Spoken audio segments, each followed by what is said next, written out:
السلام علیکم، زه ستاسو ښوونکی وصف الله فریدي او تاسو وینئ پوهه رڼا ده.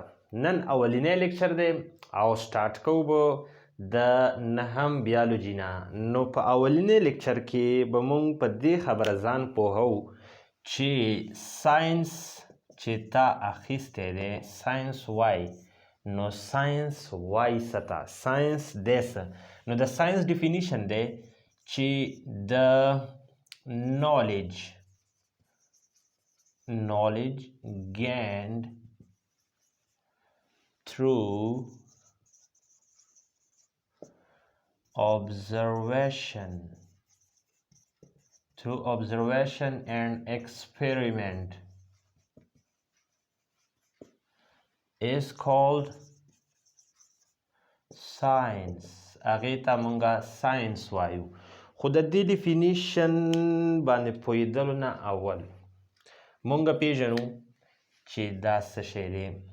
یعنی ساینس چې کوم دی دا د لیټن ورډ ساینشیا نه راووتی دی، ډیرایوډ شوی دی، صحیح شو، او د دې مینینګ دی نالج. څه مینینګ دی؟ نالج. نو چې نالج مینینګ دی نو د دې مطلب دا دی چې مونږ پهلا په نالج باندې ځان پوهو چې نالج وایي څه ته. نو نالج خو اسانه خبره ده، پوهه ته وایي، علم، دا یې معنی ده. ټیک شو؟ یعنی چې په څه باره کې تا ته پوهه وشي، تا ته پته ولګي چې دا څه څیز دی، دا څه خبره ده، دا څه مسله دی، نو مونږ وایو چې تاله نالج وشو، تاله علم وشو، ته پوهه شوې. نو بیا داسې پوهه چې هغه تاله حاصل شي د ابزرویشن په ذریعه او د ایکسپریمنټ په ذریعه. ټیک شو؟ ابزرویشن وایي مشاهدې له یا غور ته، غور. ایکسپریمنټ وایي تجربې له، تجربه. ټیک شوه؟ تجربه. نو ابزرویشن یو څیز ته غور کول چې دا مسله پیښه شوې ده، دا د څه وجې نه ده، دا څه ریزن دي، څه کازز دي، نو په هغې باندې دغسې غور کول او بیا هغې باندې عملي کار کولو ته چې ته په هغې عملي کار وکړې او هغه خبره، هغه مسله حل کړې یا هغه ته وپېژنې چې دا مسله د څه وجې نه ده، نو هغې عملي کار ته وایي تجربه. نو دا دواړه کاره چې ته کوې او په دغه ذریعه ته کومه پوهه، کوم علم، کوم نالج حاصلوې، هغه نالج ته وایي ساینس. ټیک شو؟ نو دا خو تا ته پته ولګېده. اوس چې کوم دی ساینس چې کوم دی، ټیک شو، دا چې کوم دی ډیوایډ شوی دی په دوو برانچونو کې. یو دی بایولوژیکل ساینس او یو دی فیزیکل ساینس. صحیح شو؟ یو دی فیزیکل ساینس.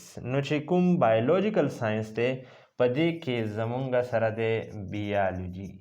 بیالوجي څه ته وایي؟ په راتلونکي ویډیو کې به مونږ دا پیژنو. او چې کوم فیزیکل، په دې کې صرف بیالوجي دی. او بیالوجي چې کم دی که نه ساینس دی د لیوینګ تھینګز والا.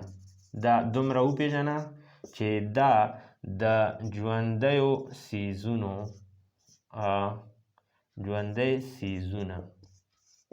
د ژوندیو څیزونو علم دی، پوهه دی. او فیزیکل ساینس چې کوم دی په دې کې زموږ سره دی کیمستري، فزیکس، میتھس اینڈ اسټرانومي. نو ساینس په دغه دوو برانچونو کې تقسیم دی، یعنی فزیکل ساینس کې او بایولوژیکل ساینس کې. نو دومره پته درته په دې ویډیو کې ولګېده، تا وپېژندې چې ساینس څه ته وایي، یعنی پوهه ده، خو کومه پوهه چې د مشاهدې او ابزرویشن یعنی تجربې په ذریعه حاصلیږي. او په دوو چې کوم برانچونه دي په هغو کې تقسیم دی، په بایولوژیکل کې او فزیکل کې. نو په نن ویډیو کې صرف دومره چې تا ساینس باره کې وپېژندو. انشاءالله نور د دې نه ښه معلوماتي ویډیو په ساینس باندې به جوړو. خو نن صرف ته دومره وپېژنه چې ساینس څه ته وایي د هغې ډیفینیشن په هغې باندې پښتو کې ځان پوه کړه او ډیفینیشن یې زده کړه په دوو. نو د ویډیو که تا ته ښه لګېدلي وي نو خوښه یې کړه، لایک ورکړه او تبصره پرې هم وکړه، خپل کمنټ وکړه چې څنګه دې ویډیو خوښه شوه او نورو ملګرو سره یې هم شریکه کړه. ډېره مننه، تر بلې ویډیو پورې د الله په امان، خوشحاله باد اوسئ.